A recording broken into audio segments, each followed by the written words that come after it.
A businessman was going through the toughest period of his life. Once highly successful in his career, now his business was falling apart. His debts were piling up, and the pressure from creditors grew with each passing day. He was desperate and had no idea how to turn things around. One morning, seeking a bit of relief, he decided to take a walk in the park. Sitting quietly on a bench, he buried his face in his hands and murmured to himself, "How will I ever get out of this mess?" At that moment, an elderly man approached him. "You seem troubled. Is there something bothering you? Would you like to share?" he asked. The businessman, touched by the stranger's genuine concern, told him his story. The old man listened attentively, then reached into his pocket and pulled out a checkbook. He asked for the businessman's name and wrote him a check. Handing it over, he said, "Here's a check for $1 million. Pay me back here exactly 1 year from today. Take it." Before the businessman could react, the old man walked away quickly.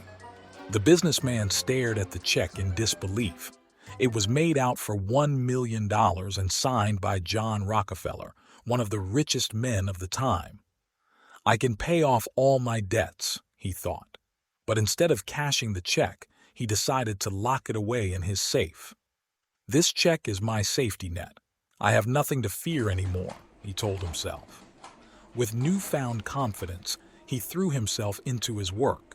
He began noticing small opportunities he had overlooked before, reorganized his payment plans, and restructured his debts. Slowly but surely, his business began to recover. Within a few months, he had paid off most of his debts and even started turning a profit. Throughout the year, he worked tirelessly, eventually restoring his business to its former glory. Exactly 1 year later, he went back to the park with the uncashed check in hand, eager to meet the old man. When he saw him from a distance, he ran to him. "I did it," he exclaimed. "I turned my business around, paid off my debts, and now I'm standing strong. Here is your check back." Just then, a woman hurriedly approached them. Taking the old man by the arm, she turned to the businessman and said, "I hope he hasn't troubled you. This gentleman is a patient at a psychiatric hospital. He sometimes escapes and pretends to be John Rockefeller. We're so sorry if he caused any inconvenience." The businessman froze in shock, realizing the check was not real. But then a smile spread across his face. He understood that it wasn't the check that had changed his life, but the confidence and belief it had given him. Success, he realized, wasn't about the money in his safe, but the strength in his heart and mind.